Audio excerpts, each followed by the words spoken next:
Well, Bitcoin's record rally showing no signs of slowing, now topping $71,000 for the first time ever as more investors pour money into the digital asset through spot Bitcoin ETFs. Yahoo Finance's David Hollerith joining us now with more. And David, we talk about this momentum trade, the fact that it almost seems like nothing is going to be slowing down Bitcoin, at least anytime soon. Yeah, that's right. And there are a lot of narratives out there about sort of the supply and demand dynamics, what's going on with Bitcoin. But as you pointed out at the top of it, it's really still about the ETFs and just what kind of machine this is when asset managers start buying. So analysts sort of track how much buying happens.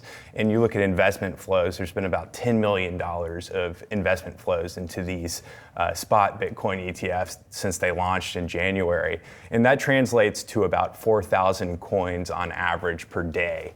And Bitcoin creates about 900 coins per day. So what's happening right now is just sheer supply and demand dynamics, as other guests have pointed out too. It's just that we're seeing huge amounts of demand right now, and it looks like there's going to be continued sort of demand stories coming out through the rest of the year or so.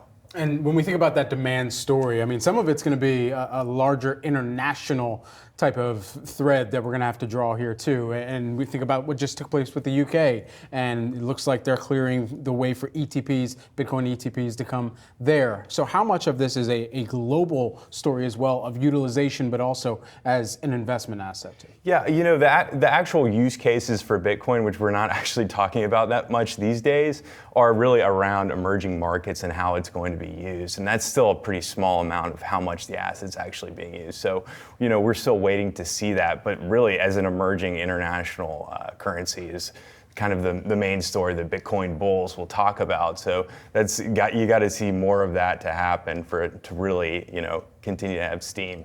Dave, good to see you live in living color here in studio in New York. Thanks so much for joining us this morning. Pleasure.